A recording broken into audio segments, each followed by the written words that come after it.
Hermanos, muy buenos días. Bienvenidos a esta reunión en vivo. Es nuestro deseo que nuestro Señor nos hable y que se cumpla su palabra que dice en Hebreos 4:12. Pues la palabra de Dios es viva y poderosa, es más cortante que cualquier espada de dos filos. Penetra entre el alma y el espíritu, entre la articulación y la médula del hueso. Deja al descubierto nuestros pensamientos y deseos más íntimos. Amén. Les invito a que dispongamos nuestros corazones para que el Señor nos hable por medio de su palabra. Les invito a cantar esta alabanza.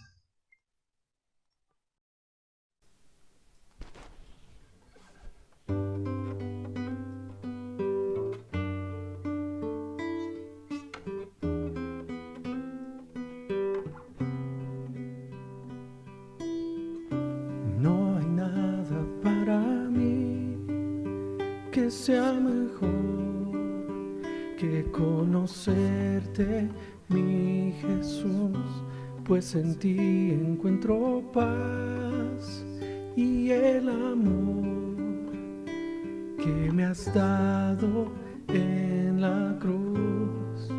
Por eso yo quiero cantar.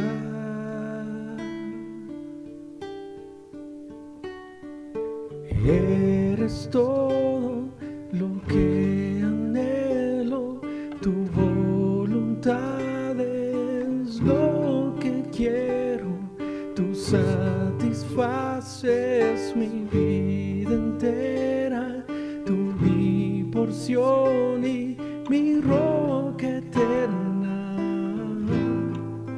Lo que yo tengo lo doy por perdido.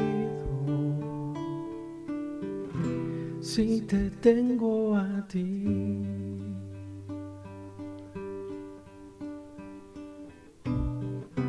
puedo amarte porque tú me amaste a mí, siendo yo un pecador, no merecía tu perdón, menos aún ser llamado hijo de Dios. Por eso yo quiero cantar.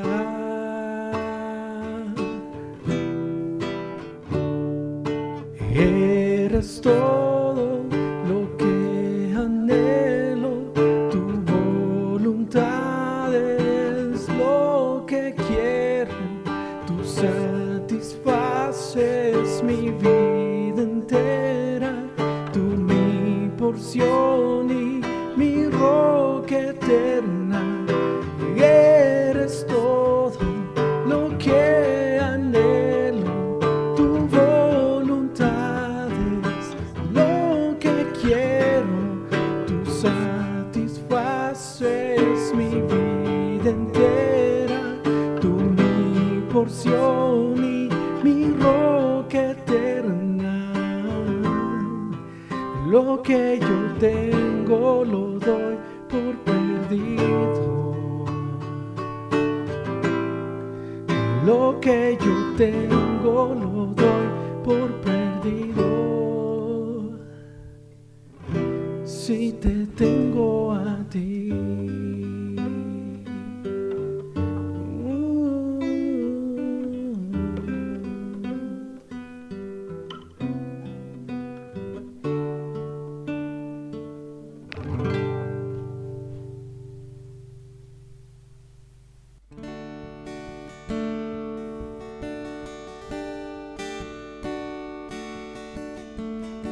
Tú fuiste el verbo en el principio.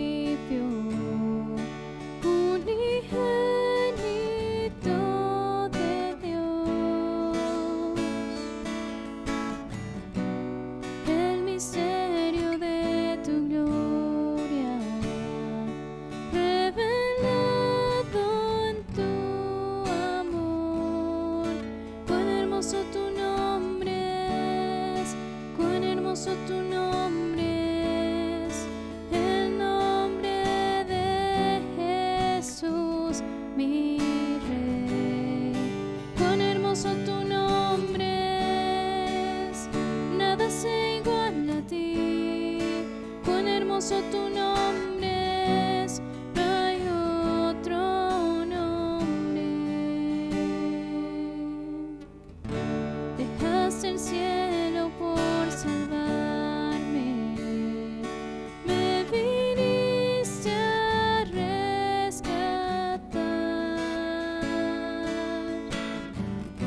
Mi transgresión tú perdonaste, nada nos separará. Majestuoso tu nombre es, majestuoso tu nombre es, el nombre de Jesús, mi Rey. Majestuoso tu nombre es, nada se iguala a ti. Majestuoso tu nombre es, no hay otro nombre.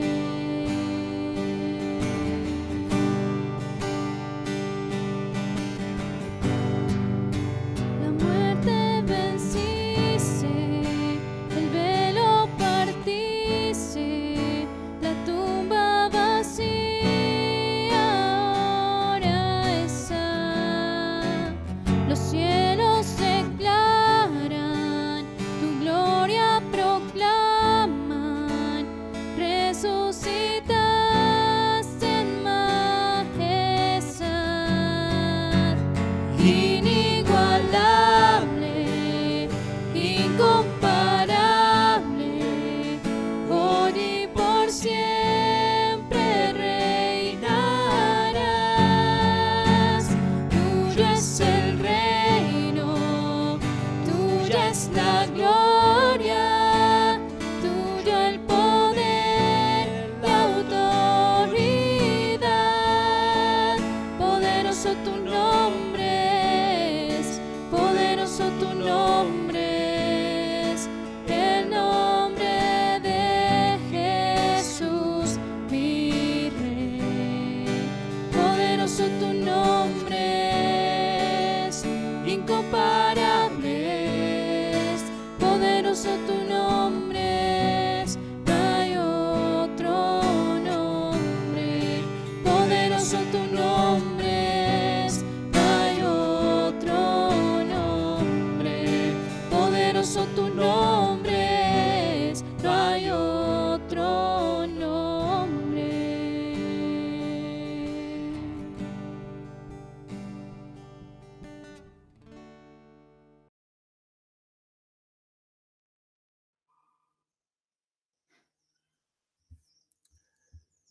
Ok, familia,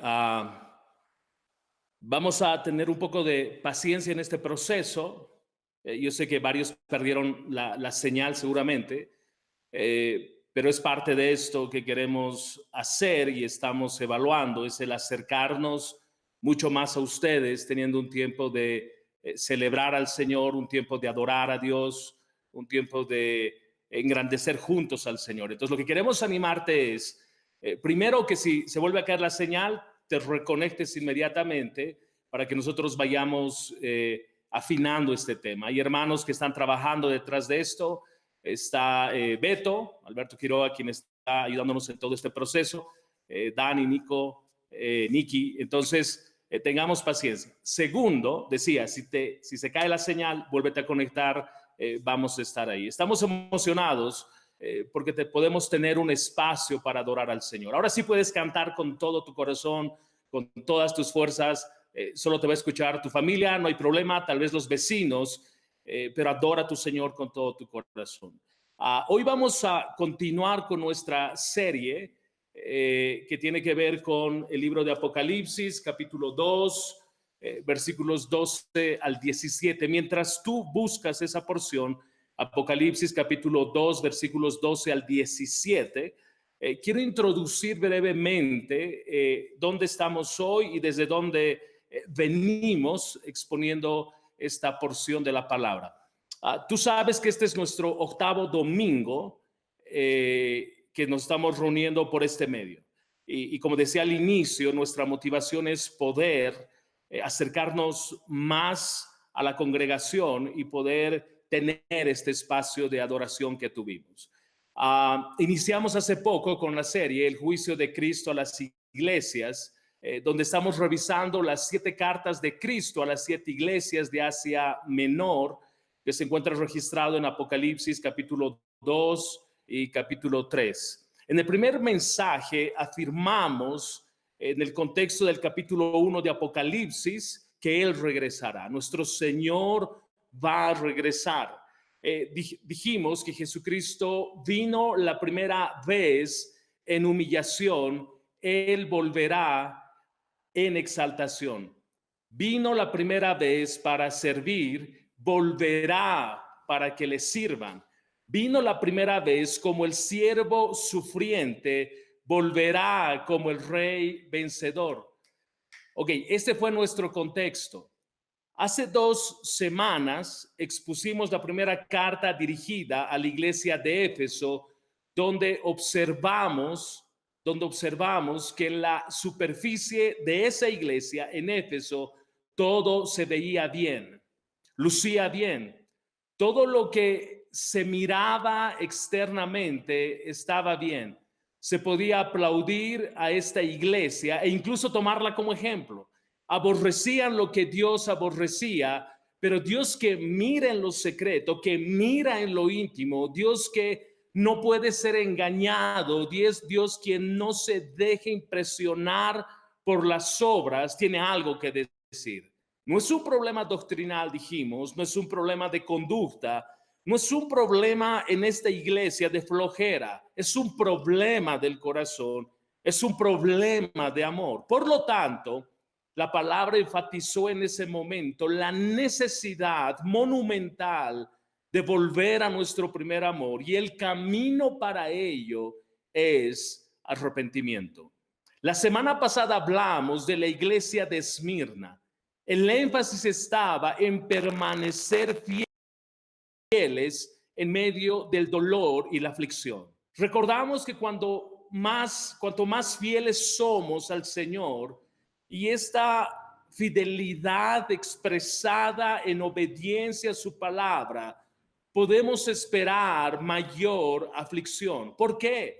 Porque la vida que las Escrituras demanda no armoniza con la vida que el mundo ofrece. Pero el Señor nos dijo, no temas, sé fiel, vas a enfrentar aflicción, dolor, adversidad, quebranto. Y el Señor nos dijo, sé fiel y no temas, porque yo soy el alfa y el omega, el principio y el fin, el que estuvo muerto, pero ahora vive. Hoy revisaremos la tercera carta escrita por el Señor a la iglesia de Pérgamo. El énfasis del texto está en no comprometer la verdad. Hoy vamos a revisar esto. La tercera carta escrita a la iglesia de Pérgamo, y el énfasis está, y nuestro tema es, no comprometas o no comprometamos la verdad. Quiero que vayamos entonces juntos, si puedes tomar tu Biblia, a Apocalipsis capítulo 2, versículos 12 al 17. Apocalipsis capítulo 2, versículos 12 al 17. Dice la palabra: y escribe al ángel de la iglesia en Pérgamo, el que tiene la espada aguda de 2 filos, dice esto: yo conozco tus obras y dónde moras, donde está el trono de Satanás, pero retienes mi nombre y no has negado mi fe, ni aun en los días en que Antipas, mi testigo fiel, fue muerto entre vosotros, donde mora Satanás. Versículo 14. Pero tengo unas pocas cosas contra ti, que tienes allí a los que retienen la doctrina de Balaam, que enseñaba a Balac a poner tropiezo ante los hijos de Israel, a comer de cosas sacrificadas a los ídolos y a cometer fornicación. Y también tienes a los que retienen la doctrina de los nicolaítas, la que yo aborrezco. Por tanto, arrepiéntete, pues si no, vendré a ti pronto y pelearé contra ellos con la espada de mi boca. El que tiene oído, oiga lo que el Espíritu dice a las iglesias. Al que venciere daré a comer del maná escondido, y le daré una piedrecita blanca, y en la piedrecita escrito un nombre nuevo, el cual ninguno conoce, sino aquel que los recibe. Al igual que el resto de las dos anteriores cartas, hay una estructura que el Señor ha establecido al momento de escribir. Primero, Dios va a revelar su carácter, y en esa revelación más bien armoniza con lo que va a decir. Esto sucedió con Éfeso, la iglesia de Éfeso, esto sucedió con la iglesia de Esmirna, y ahora Dios va a revelar algo de su carácter que va a armonizar con lo que quiere decir a esta iglesia en Pérgamo. Segundo, Dios reconoce aquello que estaba bien en esta iglesia. Tercero, Dios va a señalar la falta de esta iglesia. Cuarto, Dios va a ordenar que esta iglesia se arrepienta. Quinto, Dios les va a dar una promesa. Antes de entrar a revisar esta estructura, quiero que hablemos un poquito acerca de la ciudad de Pérgamo. Esta fue una ciudad capital de Asia Menor. Cerca de 250 años, siendo capital de Asia Menor, Pérgamo llegó a ser una ciudad muy importante. De hecho, fue considerado como el centro urbano más importante de esa época. El escritor romano Plinio la llamó la ciudad más distinguida de Asia. Ahora bien, hay algo que también distingue a Pérgamo, y es la enorme biblioteca que tenía. Cerca de 200,000 volúmenes escritos a mano. Imagínense eso, no hay imprenta, no hay fotocopiadora, no hay nada. 200,000 volúmenes escritos a mano. Solo era superada por la Biblioteca de Alejandría. Ahora, esto es importante. No estamos dando crema a este asunto para ver qué es. No, cada detalle de lo que el Señor ha escrito es importante, porque este es el contexto para lo que tiene que decir nuestro Señor. Ok, según la leyenda, fueron los de Pérgamo los que inventaron el pergamino o la vitela para proporcionar materia escrita a su biblioteca. Entonces, su biblioteca era tan grande y tan importante que Pérgamo era un centro cultural y de aprendizaje. De hecho, el médico Galeno, usted sabe que hoy a los doctores les hacen esa referencia, el Galeno tal, ok, viene de ese momento. Había un médico llamado Galeno que fue el más destacado en el estudio en medicina después de Hipócrates.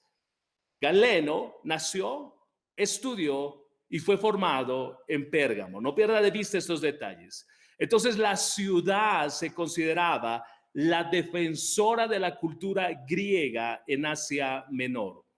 Pérgamo era un importante centro de adoración, o sea, no solo abrazaba filosofía, no solo abrazaba educación, sino que además llegó a ser un importante centro de adoración a 4 de las principales deidades del mundo grecorromano.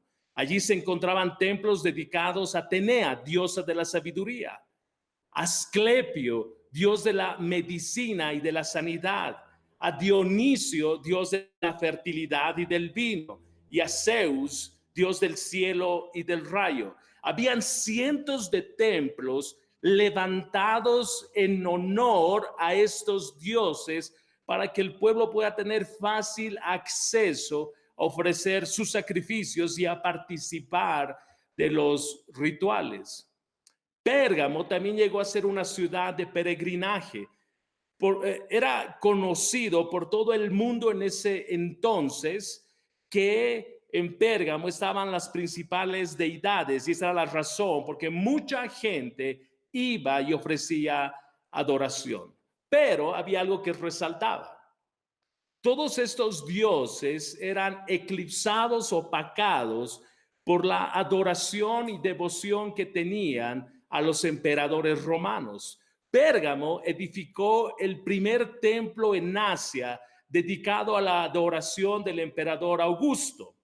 Así que la ciudad se convirtió otra vez en el centro de adoración de emperadores romanos, a emperadores romanos. Y allí Más que en cualquier otro lugar de Asia, más que en otra ciudad de Asia, los cristianos estaban en peligro de ser heridos, maltratados, perseguidos, resultado de ellos no ofrecer culto a los emperadores romanos. Ahora, esto es importante porque probablemente Pérgamo, a diferencia del resto de las ciudades, donde también destinaban un día, un momento, un tiempo a adorar a los césares, a los romanos, a las autoridades romanas, Pérgamo se caracterizaba porque todo el tiempo, todos los días ofrecían sacrificios.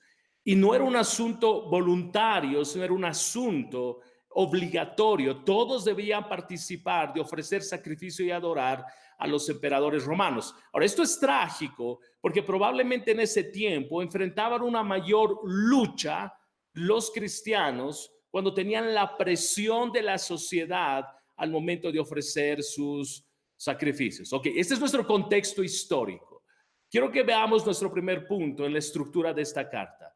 Dios revela su carácter y esa revelación armoniza con lo que va a decir. Note lo que dice el versículo 12. Escribe esta carta al ángel de la iglesia de Pérgamo. Este es el mensaje de aquel que tiene la espada aguda de doble filo. El libro de Hechos no registra cuándo fue fundada esta iglesia en Pérgamo, pero se cree que cuando Pablo consolidó la iglesia en Éfeso, Éfeso fue la iglesia que envió líderes, a pastores, a distintas provincias de Asia Menor. Enviaron a Esmirna, enviaron a Pérgamo, más adelante enviaron a Tiatira, enviaron a Sardis. Todas fueron, Éfeso fue el centro de movimiento misionero para alborotar, si vale el término, las estructuras religiosas de toda Asia Menor. Entonces podemos suponer en ese sentido que cuando Cristo está escribiendo a la iglesia en Pérgamo, si bien no hay un registro de cuándo fue fundada esa iglesia, pero podemos decir a la luz de Hechos 16, Hechos 19, que cuando se consolidó la iglesia en Éfeso, se extendió el evangelio por toda Asia Menor hasta llegar a Pérgamo. Otro detalle importante que necesitamos tener en mente es que la iglesia en Pérgamo simboliza a muchas iglesias hoy, a lo largo de la historia, que han cedido ante el mundo. Esta es la característica de la iglesia de Pérgamo. No olvide, una presión cultural, religiosa, pagana, muy fuerte, muy intensa, una alta inmoralidad, resultado de la adoración a dioses paganos, terminó en un momento infiltrándose a la iglesia en Pérgamo. Y alguien decía que esta es la historia de muchas iglesias a lo largo de los años, ser filtradas por un mundo que busca corromper el evangelio. Había un espíritu de hacer concesiones. Era evidente este hecho durante los siglos cuarto y séptimo de nuestra era, en el año 313 después de Cristo, por ejemplo, en este escenario de concesiones y dejar que el sistema del mundo corrompa la iglesia, el emperador Constantino promulgó el edicto llamado de Milán, concediendo libertad religiosa a los cristianos y dando fin a 2 siglos y medio, como algunos han denominado, de salvaje persecución. Adoptó Constantino el cristianismo y lo hizo la religión oficial del imperio. Y esto comenzó un proceso por el cual el cristianismo se fusionó con el Estado romano. Sacerdotes paganos se convirtieron en sacerdotes cristianos. Templos paganos se convirtieron en iglesias. Las fiestas paganas se convirtieron en fiestas cristianas. Se diluyó el estándar del evangelio, se entró en concesiones para conseguir ciertos beneficios del Estado. Dígame si no es distinto a lo que sucede hoy. El cristianismo dejó de ser un asunto personal y se convirtió en una identidad nacional. Todos eran cristianos.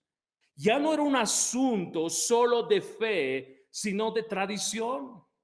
Alguien dijo, la iglesia contrajo matrimonio con el sistema político, de forma tal que la mundanalidad fue un sinónimo de la iglesia. En ciertos aspectos, hoy la mundanalidad se sigue extendiendo en la iglesia. Iglesias, aún denominaciones completas, se han apartado de la verdadera fe y han abrazado el mundo filosófica y moralmente. Cierro la cita. Entonces, por ello, en esta carta en particular, y sin lugar a dudas, como también en las cartas dirigidas a Éfeso y a Esmirna, Cristo se identifica empleando una de las frases descritas en la visión de Juan, la espada aguda de dos filos, que de su boca sale una espada aguda de dos filos. Y sin lugar a dudas, en una iglesia que empezó a abrazar el sistema del mundo, esta referencia de Juan es la misma que hace Pablo en Hebreos capítulo 4, versículo 12, donde nos dice, la palabra de Dios es viva y eficaz y más cortante que toda espada de dos filos, y penetra hasta partir el alma y el espíritu, las coyunturas y los tuétanos, y discierne los pensamientos y las intenciones del corazón. El apóstol Pablo emplea esta metáfora de la espada para hablar de la potencia, del poder de la palabra para juzgar. No solo juzgar, sino descubrir y juzgar los pensamientos más íntimos del corazón humano. Y Dios se presenta de esa manera a Pérgamo. Yo soy la palabra viviente. Yo soy el que mira y observa, y mis ojos entran hasta lo más profundo de los corazones, y mi palabra descubre y juzga los pensamientos más íntimos. No podemos esconder a Dios absolutamente nada. Pérgamo no podía esconder nada. Pérgamo trató de ocultar, como vamos a mirar un poco más adelante, trató de ocultar las concesiones en las que había entrado, y eso hace eco hasta nuestros días para decirnos que nosotros no podemos entrar en concesiones, porque Dios, que mira todo y lo sabe todo, y su palabra, que es verdad, juzga el corazón del hombre. Alguien decía que esta descripción del Señor Jesucristo es una descripción mostrándose como juez y ejecutor. Juez, porque su palabra pesa nuestras vidas, pesa nuestra mente y corazón en su balanza de justicia. Y al ser hallados culpables, el Dios Santo ejecuta disciplina, ejecuta sentencia, da al hombre lo que el hombre merece. Juan describe de esta manera: de su boca sale una espada aguda para herir con ella a las naciones, y él las regirá con vara de hierro, y él pisa el lagar del vino del furor y de la ira del Dios Todopoderoso. Apocalipsis 19:15. Yo sé que para muchos la visión que tenemos de Dios es amor, y Él ama a todos, y Él es muy bueno, y Él es muy fiel. Sí, pero tenemos un Dios que también es justo, que es fuego consumidor. Y Él hace un balance tan perfecto, tan extraordinario de su amor y su justicia, que ese balance es la verdad de su evangelio. Ese es nuestro Dios. El desafío para las iglesias, para la iglesia de Esmirna y para nosotros es no comprometer la verdad. En medio de una sociedad idólatra y altamente inmoral, el grito es: no comprometas la verdad. Segundo aspecto en la estructura de esta carta. Dios reconoce aquello que está bien en esta iglesia. Note lo que el texto nos dice en el versículo 13. Yo sé que vives en la ciudad donde Satanás tiene su trono. Sin embargo, has permanecido leal a mi nombre. Te rehusaste a negarme aun cuando mi fiel testigo, Antipas, murió como mártir en medio de ustedes, allí en la ciudad de Satanás.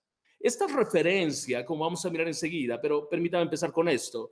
Esta referencia de la ciudad de Satanás, dice algunas versiones, el trono de Satanás, es algo serio y quiero que pongas en tu mente eso. Dios está describiendo una sociedad altamente idólatra y altamente inmoral y termina definiendo esta ciudad como la ciudad donde Satanás tiene su trono. Esta expresión entonces de yo sé es el omnisciente hablando. Él lo sabe todo. Él sabe que esta iglesia está en un lugar altamente idólatra, como decíamos, y altamente inmoral. Permítame volver a la expresión que usa Cristo sobre que la ciudad donde se encontraba la iglesia de Pérgamo es el trono de Satanás. Alrededor de esta afirmación, varios historiadores y teólogos han tratado de entender, porque es complejo entender esta figura, han tratado de entender por qué Jesús llama el trono de Satanás. Y permíteme darte una descripción. Para algunos, identificaban la ciudad como el trono de Satanás, porque Zeus en Pérgamo tenía uno de los altares más grandes de la historia. El altar era de 36 por 34 metros. Y dentro de él había un espacio circunscrito alrededor de una columna de 5 metros y medio de altura. Todo el mundo podía ver aquello. Y se ofrecía tal cantidad de sacrificios que la sangre corría todo el día. Y no solo era el sacrificio, sino era el alto grado de inmoralidad constante en esa ciudad. Muchos piensan que esta es la razón por la que esa ciudad es identificada con el nombre del trono de Satanás. Otros relacionan a esta ciudad con el trono de Satanás con la adoración del dios Esculapio. Este dios tenía un templo. Y recuerda que Esculapio era el dios de la sanidad. Y las personas cruzaban el mundo antiguo para llegar a Pérgamo, entrar al templo y ser sanadas. Esculapio era distinguido porque lo representaba una serpiente alrededor de una vara de hierro. Y en el templo de Esculapio, las serpientes no venenosas circulaban libremente. Entonces la gente llegaba al templo buscando sanidad, traían a sus enfermos, los metían al templo y se echaban en los pasillos, se acostaban en los pasillos, esperando que las serpientes estén sobre ellos, esperando que las serpientes los muerdan, con la finalidad de alcanzar sanidad. Esta es una segunda razón por la cual historiadores, teólogos consideran que fue llamada esta ciudad el trono de Satanás. Otros señalan, para cerrar esta idea tan dura respecto al trono de Satanás, que en Pérgamo, al estar el centro de adoración más importante, el centro de culto a los emperadores romanos, el grado de persecución que se desataba hacia los cristianos de manera continua, porque ellos no iban a ofrecer sacrificios y podían ser muertos en el momento, la cantidad de hombres y mujeres, jóvenes, niños que morían por causa de Cristo era monumentalmente impresionante. Todos los días muriendo cristianos. Entonces, más allá de cuál de estas tres razones fue la causa porque esta iglesia estaba en una ciudad denominada el trono de Satanás. Lo que queda claro es que era una ciudad idólatra, era una ciudad inmoral, era una ciudad de alta persecución y muerte a los creyentes. Ahora, en medio de estas difíciles circunstancias, que aún tratando de describir la situación o el contexto en el que vivía la iglesia en Pérgamo, los creyentes moraban en esa ciudad. Ahora, esta palabra no debemos pasarla por alto. El Señor les dice, ustedes moran en ese lugar. Lo que está diciendo Dios es, ustedes no han huido, ustedes no han escapado, ustedes han permanecido con una residencia fija, ese es el sentido en el texto original, en esta ciudad. Han hecho de esta ciudad su hogar para que el evangelio de una u otra manera pueda correr. El Señor les está diciendo, ustedes han retenido el nombre de Cristo, ustedes no han negado la fe, ustedes no se han desviado de ser fieles a Cristo ni a las verdades de la doctrina cristiana. En medio de este contexto, no huyeron, retenieron la verdad, no negaron la fe. Decir, quiero ser creyente en esa época, quiero frases como las que manejamos, quiero recibir al Señor, yo quiero pasar al frente y aceptar a Cristo. En esa época implicaba estar consciente de que tus días estaban contados, de que la presión de la inmoralidad sexual acamparía en tu puerta. La gente no lo hacía porque estaba de moda, lo hacía en plena certidumbre de que Dios era Dios. El César no era Dios, los romanos no eran dioses, ni todos los dioses donde les levantaron altares para adorar no eran dioses. Aquel que iba a caminar en pos de Cristo tenía una vez más plena certidumbre de que Dios, era el soberano y era el único que podía salvar su alma. Hoy en día, muchas veces, en muchos lugares, ser cristiano es una moda. Llamarse cristiano porque tienes el título, pero no la vida. Cambias de etiqueta, pero no de estilo de vida. Hoy es el cristianismo que se abraza, una moda. Puedo ir tan sencillo como que voy el domingo a la congre, tan fácil como que el viernes puedo bolichar. Antes, en la vida de la iglesia de Pérgamo, esto era una decisión radical. O estás con el evangelio o estás en contra de él, pero no puedes estar al medio solfeando entre dos aguas. La pregunta para nosotros es, ¿cuánto te cuesta vivir la fe cristiana hoy comparada con la iglesia de Pérgamo?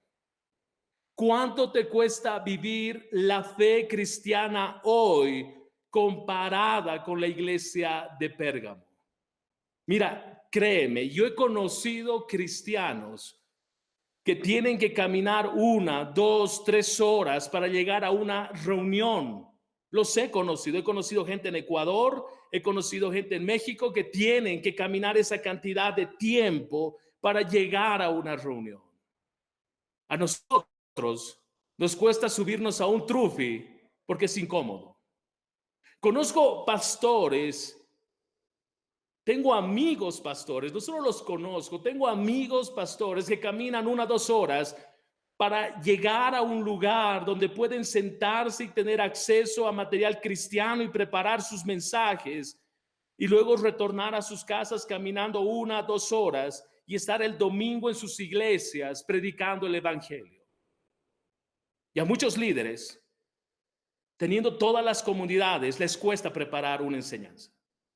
¿Cuánto te cuesta vivir a ti la fe cristiana hoy?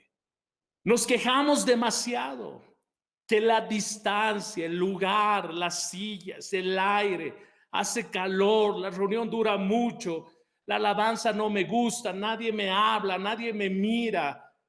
Nos quejamos demasiado. Vivimos en un estándar de comodidad monumental.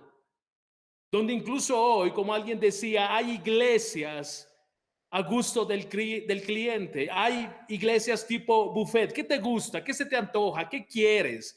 ¿Qué se amolda a ti? Ya no buscamos la predicación de las escrituras, la sola palabra. Hoy buscamos ser estimulados, hoy buscamos que nos digan, eres un campeón, prospera, crece, levántate. La iglesia de Pérgamo era soporta, tolera, resiste. No nos olvidemos de la iglesia de Esmirna, sé fiel, hay persecución, sé fiel. Te van a echar en la cárcel, sé fiel, no temas. ¿Cuál es el costo de tu cristianismo? ¿Cuál es el precio que hoy pagamos por el evangelio? Ellos pagaban con sus vidas. Nosotros no estamos dispuestos a dar nuestro tiempo, 1 hora en la semana, 2 horas, para crecer en la fe.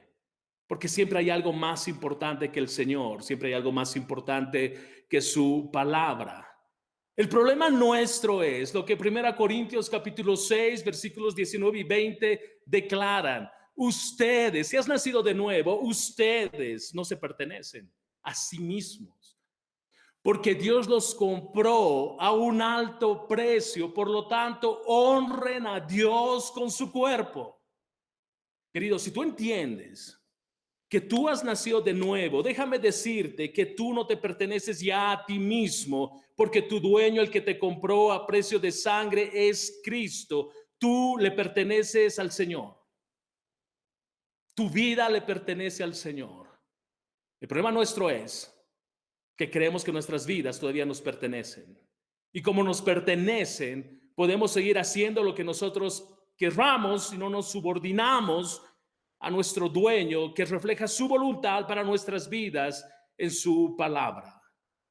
Nuestro texto dice que la iglesia en Pérgamo mantuvo su fidelidad en los días en que Antipas, a quien Cristo describe como mi testigo fiel, fue muerto. Nada se sabe con precisión respecto a Antipas, aparte de lo que este texto describe o menciona, pero es probable que fuera uno de los líderes de la iglesia en Pérgamo. Y según la tradición, este hombre, este líder, este cristiano, fue asado hasta morir dentro de un toro de metal. Permítame ilustrarte. Hay unos toros que son construidos de metal, grandes, enormes, pero al interior está vacío. Es la forma que le dan de un toro. Metieron Antipas dentro de este toro fabricado de metal, prendieron fuego y esperaron que se consuma, que muera lentamente al interior de este toro. ¿Cuál es el costo de tu cristianismo? ¿Cuál es el precio que pagas? Mi mente no cuadra cuando tenemos una historia grande de hombres fieles al Señor que dieron su vida, entregaron su vida por causa del evangelio y nunca negaron al Señor.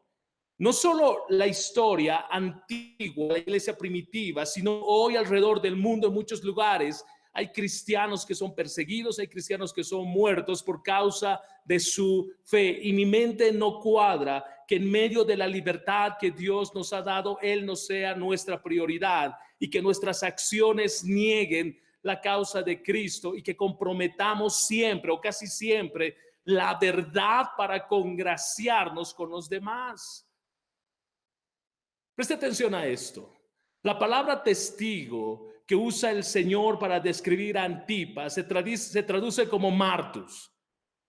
Y esta palabra es una transliteración, o se hace una transliteración más bien al castellano para describir la palabra mártir. Cuando el Señor habla de mi testigo fiel, el Señor está diciendo mi mártir fiel, aquel que está dispuesto incluso a dar su vida por mi causa, por mi fe, y al final de cuentas para mi gloria. Un comentarista bíblico dice lo siguiente: he aquí un hombre, hablando de Antipas, he aquí un hombre que pagó el precio máximo por no querer hacer concesiones. He aquí un hombre que debido a su fidelidad, el Señor resucitado lo elogió y le puso el nombre de mi testigo fiel.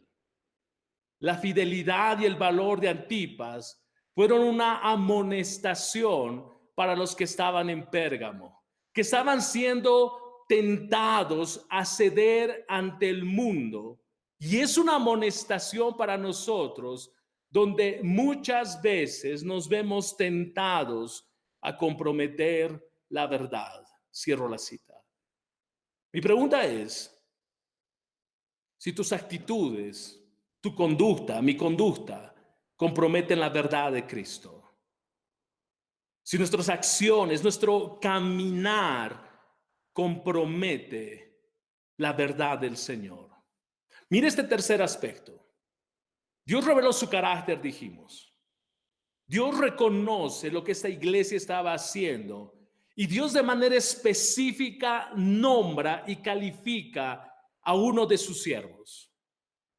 Entonces veamos qué es lo que el Señor está señalando de esta iglesia como falta, que básicamente tiene que ver con que comprometieron la verdad.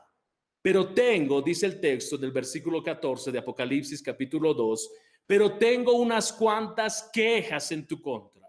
Toleras a algunos de entre ustedes que mantienen la enseñanza de Balaam, quien le enseñó a Balac cómo hacer tropezar al pueblo de Israel.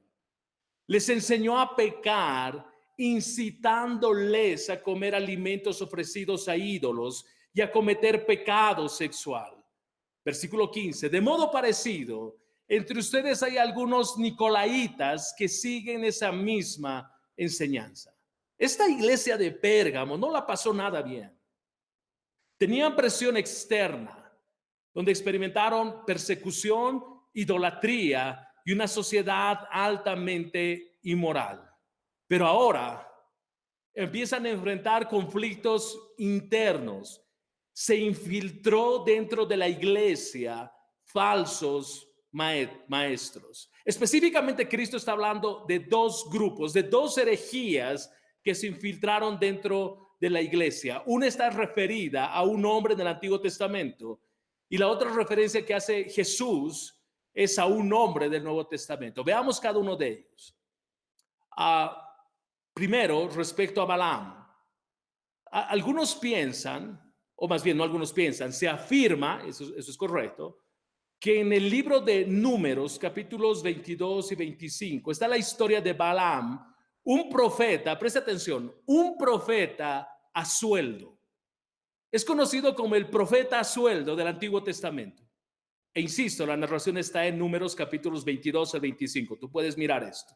Ahora Balac, rey de Moab, temeroso de los israelitas por lo que habían hecho a los amorreos, este Balac contrata a Balaam, el profeta, para que vaya al pueblo de Israel y los maldiga. Balaam intentó 3 veces maldecir al pueblo de Israel, pero no tuvo éxito. Lee la historia, Dios lo frenó. Pero a Balaam se le ocurre otro plan, otra idea. Como no podía maldecir a los israelitas, decidió corromperlos enseñando al rey Balac a poner tropiezo ante los hijos de Israel. 2 escenarios. Primer escenario, comer cosas sacrificadas a los ídolos. Segundo escenario, cometer fornicación. Lo que hizo Balaam es usar a las mujeres moabitas para que sirvieran, como dicen algunos, de señuelo a los israelitas e incitarlos a la inmoralidad sexual y a la idolatría. El plan de Balaam tuvo éxito, pero no el éxito que él esperaba. No el éxito hasta el punto de destruir Israel, porque Dios intervino una vez más y Dios castigó a su pueblo severamente exterminando a cerca de 24,000 israelitas, entre ellos líderes que se habían corrompido, sacerdotes que se corrompieron. Solo esto pudo frenar la inmoralidad y la idolatría en Israel.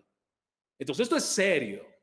Lo que está sucediendo en Pérgamo, en la iglesia, en el Nuevo Testamento, en el libro de Apocalipsis, es que se infiltró una doctrina de Balaam, donde lo que se estaba promoviendo era idolatría y era inmoralidad.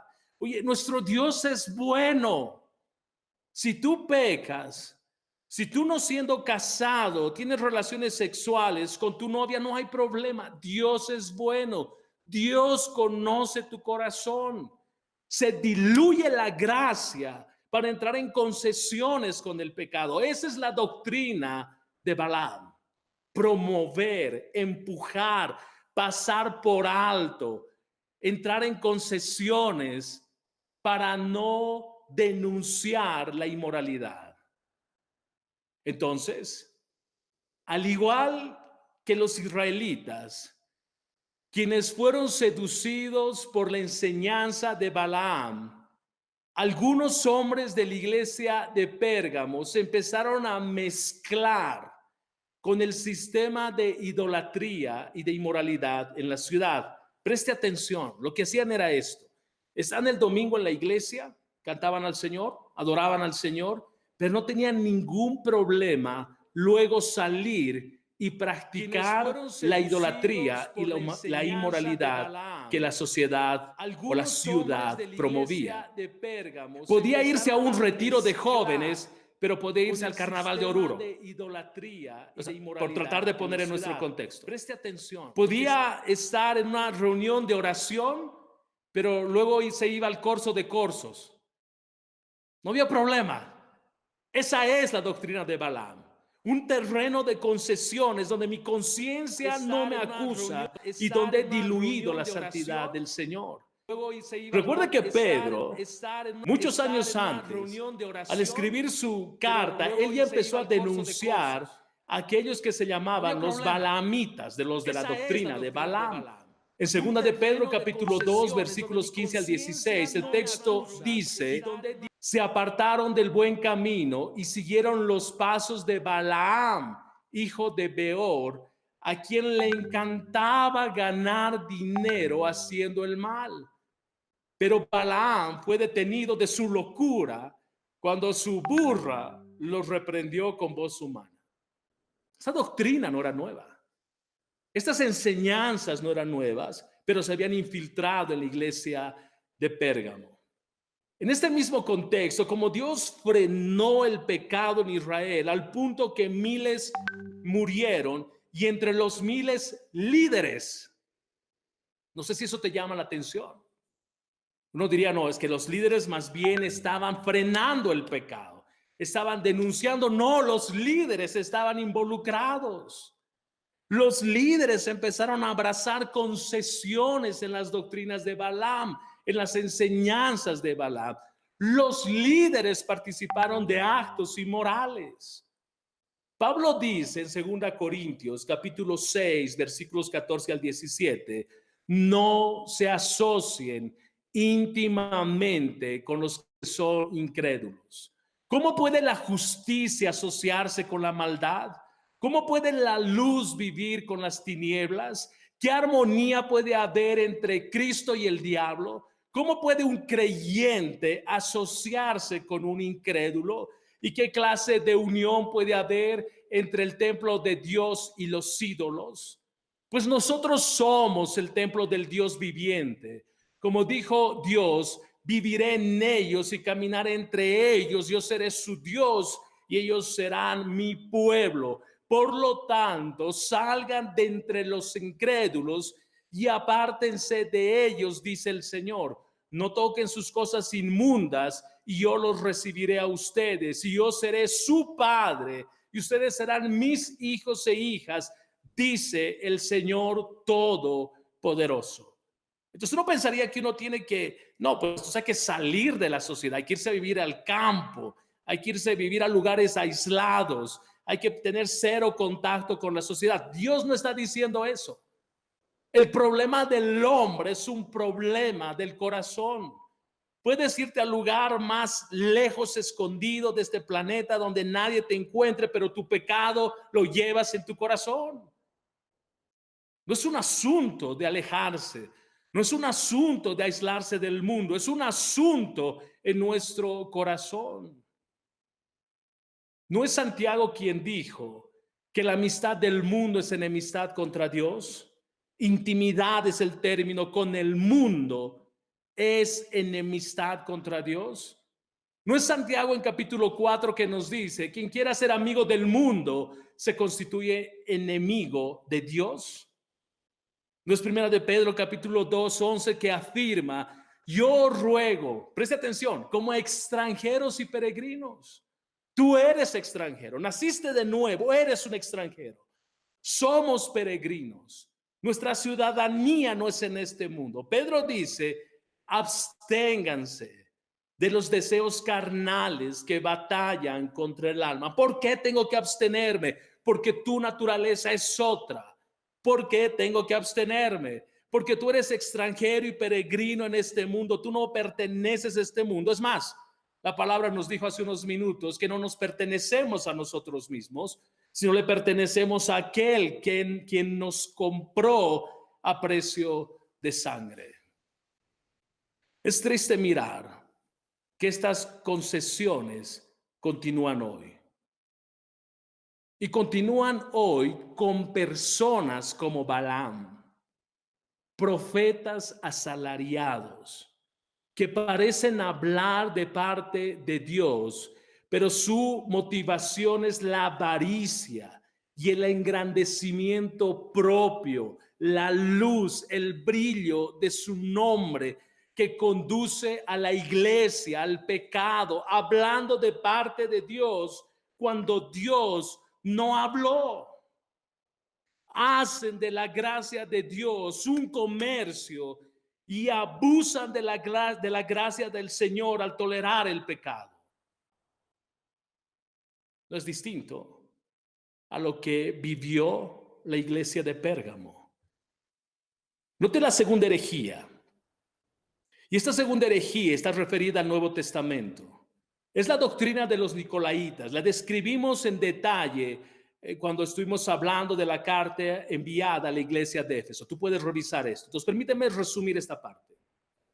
La palabra indica que esta enseñanza de los nicolaítas condujo exactamente a la misma actitud que tenían los seguidores de Balaam. Y la actitud era abusar de la libertad cristiana que nos fue dada.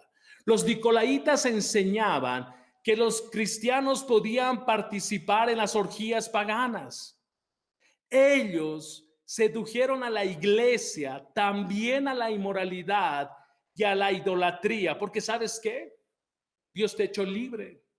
Tu cuerpo participa, pero tu espíritu le pertenece al Señor. No funciona así.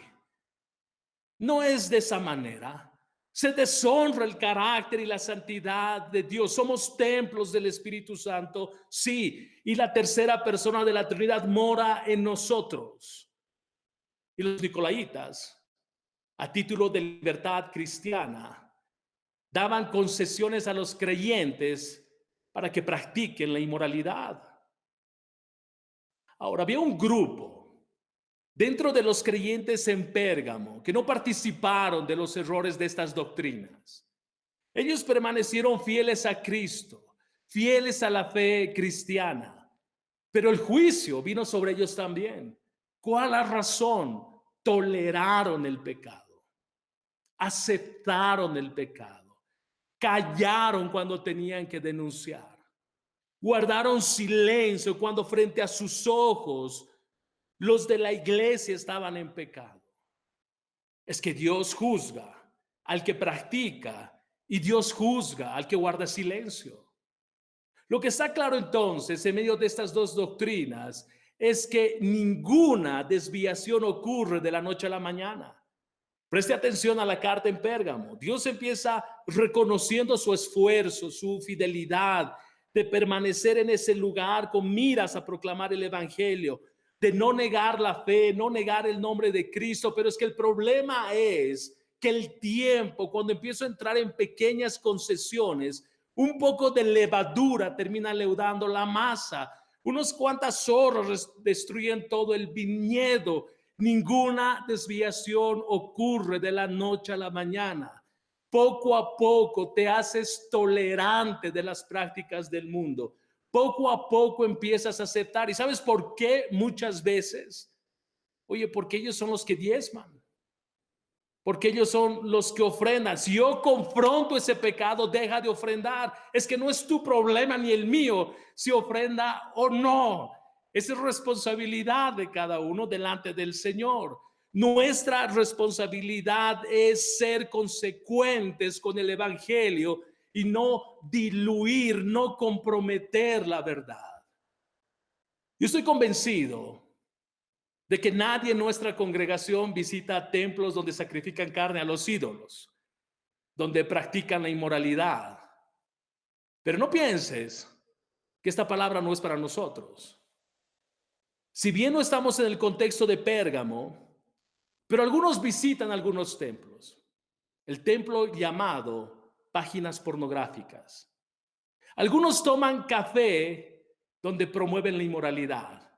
Algunos toman tiempo y dinero para ir y escuchar a personas que promueven valores anticristianos. Otros han hecho de su trabajo un templo. Otros han hecho de sus pasatiempos un templo. ¿Y piensas que Pérgamo no es para nosotros? Probablemente, insisto, no vamos a templos, no ofrecemos sacrificios, no comemos carne sacrificada a los ídolos, no participamos de inmoralidad en los templos. Pero ¿qué tal lo que hemos descrito? Inmoralidad en tu mente, en tu corazón, pornografía, tolerar el pecado y de aquello que tú aprecias en tu corazón hacer un ídolo. Cuando comenzamos a amar esas prácticas, el gozo del Señor se va. Mira lo crítico de esto. Cuando tú empiezas a tolerar concesiones en tu vida, un mensaje, una llamada, son segundos. Yo soy fuerte, soy maduro. Estas imágenes a mí no me hacen nada, te hacen mucho. Diluyes, comprometes la verdad del evangelio. Cuando empezamos a amar esas prácticas, nuestro gozo en el Señor se va, nuestra paz se va, nuestro amor por Dios se erosiona, tu amor por sus cosas se diluye, tu amor por su palabra empieza a diluirse, tu amor por congregarte empieza a desaparecer, tu amor por la oración se desvanece, te es pesado servir al Señor. Escucha bien esto, hermano. Todo se subordina al amor. Si amas a Dios, dice la palabra, guardas sus mandamientos. Si dejas de amar a Dios, dejas de obedecer sus mandamientos. Hermano, esto es serio. Cuarto, Dios les ordena que se arrepientan. No solo a los que estaban practicando inmoralidad, no solo a los que estaban participando de los cultos en los templos en Pérgamo, sino a aquellos que también guardaron silencio y toleraron el pecado. Dios dice en el versículo 16, arrepiéntete de tu pecado. O de lo contrario, vendré a ti de repente y pelearé contra ellos con la espada de mi boca. Todo el que tenga oídos para oír debe escuchar al Espíritu y entender lo que Él dice a las iglesias. Dios nos está llamando. Yo no sé si tú has notado a lo largo de estos domingos, pero yo creo que la iglesia fue puesta en cuarentena en el sentido físico, porque su mensaje sigue corriendo, porque la iglesia necesita reevaluar su corazón, reevaluar los líderes, necesitamos reevaluar nuestras motivaciones, nuestras prioridades. La iglesia, las ovejas necesitan reevaluar dónde está su fe, dónde está su corazón. Es lo que le dice a Pérgamo. Oye, tú estás practicando con lo que la sociedad hace. Tú estás practicando y participando de placeres. Arrepiéntete. No es consistente decir que eres creyente y tener prácticas pecaminosas.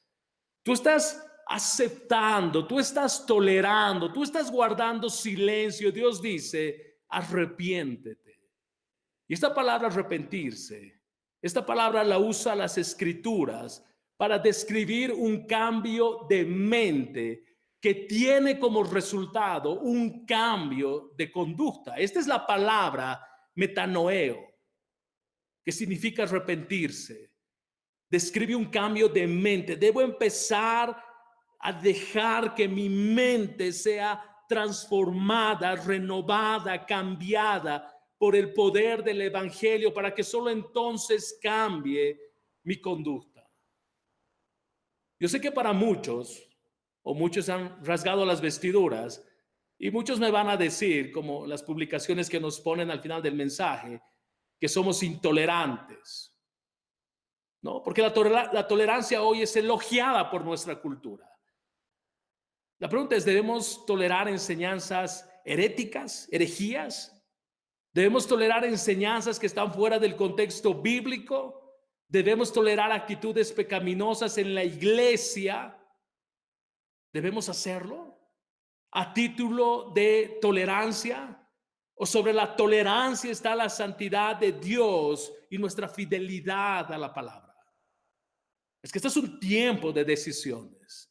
El asunto es tan serio que si no se arrepienten, que si no se arrepentía la iglesia de Pérgamo, y si no nos arrepentimos nosotros hoy, la palabra dice, vendré a ti pronto. Y no vengo saltando de alegría, y pongo eso entre paréntesis y con mucho cuidado, sino vengo con la espada de mi boca, vengo con la verdad. Vengo con esta espada de doble filo que entra hasta lo más profundo de tu corazón.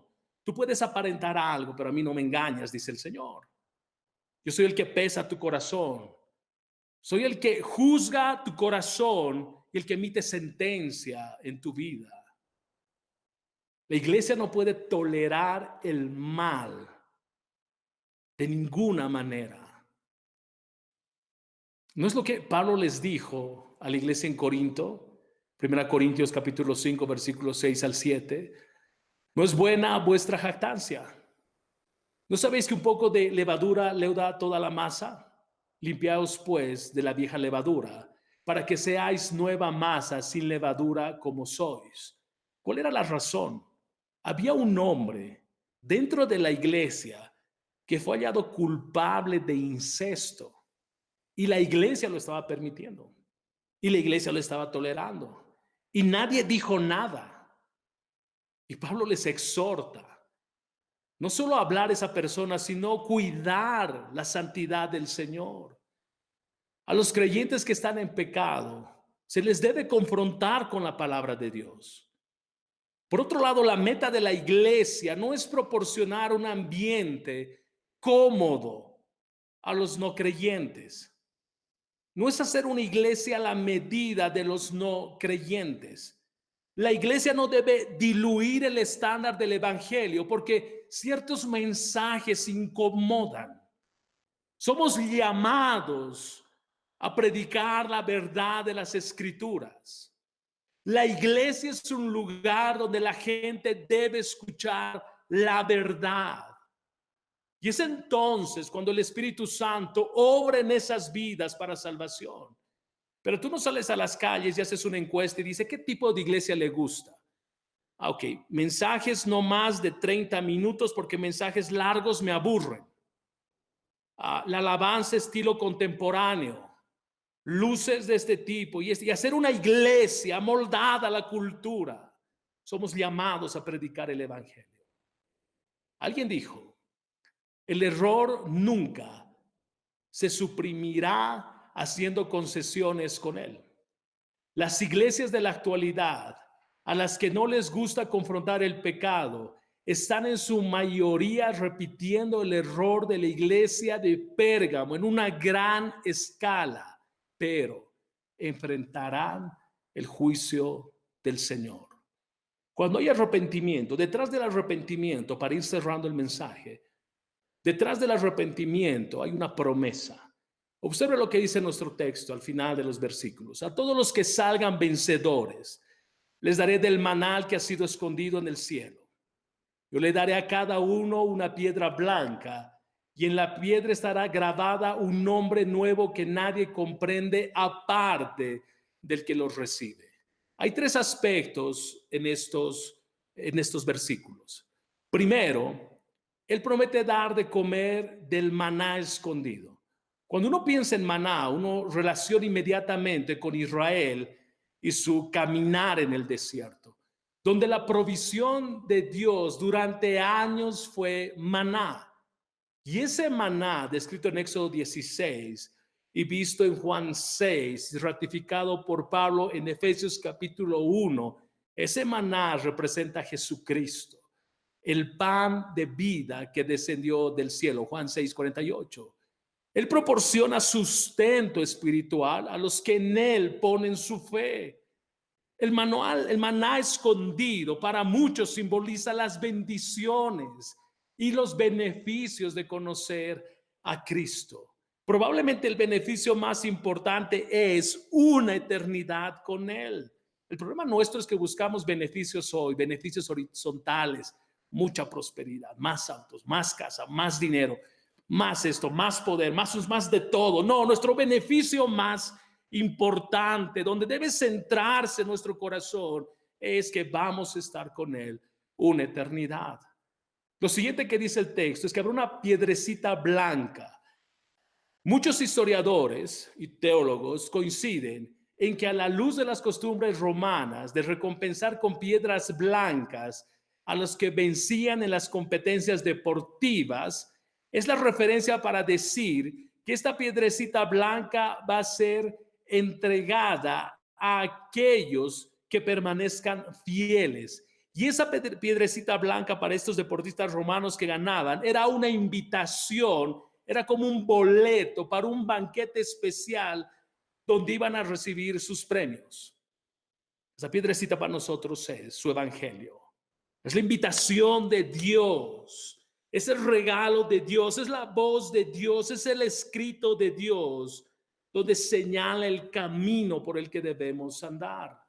Tercero, Cristo promete a los vencedores entrar a esta celebración en el cielo por la victoria eterna que Él ha logrado en la cruz del Calvario. Refleja su amor hacia nosotros, su fidelidad, su cuidado, su protección. Queridos hermanos, la iglesia de Pérgamo enfrentó una encrucijada. La iglesia de hoy enfrenta la misma encrucijada. Por un lado, tolerar enseñanzas fuera del contexto bíblico, donde a título de libertad cristiana se entra en concesiones con el pecado, camino 1, que nos lleva a tolerar el pecado. Camino 2, en esta encrucijada, resistir, denunciar, rechazar las enseñanzas antibíblicas y confrontar el pecado. Pero ¿sabes dónde empieza? En nuestras vidas. En esta encrucijada, ¿dónde estás? En esta encrucijada donde hallas en tu vida cierta permisividad y empiezas a diluir la santidad de Dios, ¿dónde estás? ¿Dónde estás? Hay un precio que pagar. ¿Qué precio estás pagando tú? Vamos a orar. Padre, gracias. Gracias por tu palabra. Gracias por este tiempo que nos has regalado para poder crecer juntos en tu palabra y avanzar juntos en aquello que tú quieres para nosotros. Padre, te ruego que tu Espíritu Santo selle esta palabra, aquella que vino de ti, aquella donde no se añadió nada y se quitó nada. Que cada uno pueda ser confrontado por tu Espíritu Santo para mirar dónde estamos. Si estamos viviendo una vida de concesiones o estamos viviendo una vida que armoniza con quien tú eres. Padre, gracias. porque en medio de este tiempo te has mostrado fiel, bueno, justo, misericordioso, proveedor, sustentador. Señor, experimentamos tu generosidad. Gracias porque eres bueno en todo momento. Tú permaneces fiel más allá de nuestra infidelidad. Padre, glorifícate, te lo rogamos, en el nombre de Jesús. Amén. Queridos hermanos, Dios los bendiga, Dios los guarde.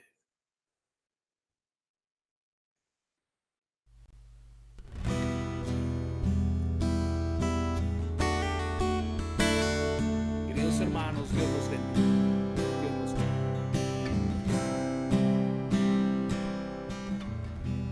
No temeré, pues en tu amor seguro estoy, tu salvación eterna es, eres fiel.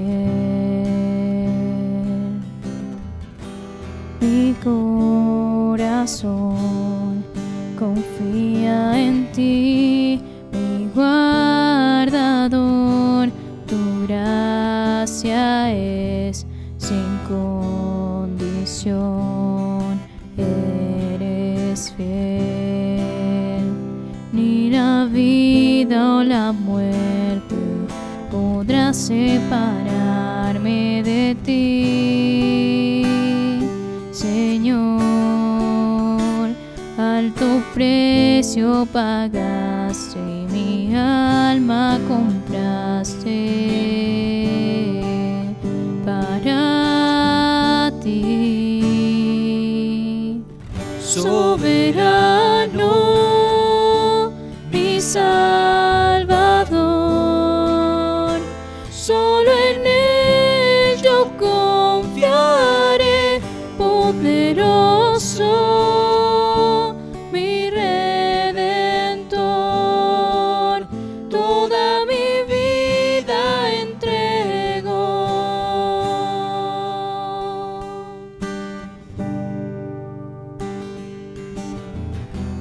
No temeré, pues en tu amor seguro estoy, tu salvación eterna es, eres fiel. Mi corazón confía en ti, mi guardador, tu gracia es sin condición, eres fiel. Ni la vida o la muerte podrá separar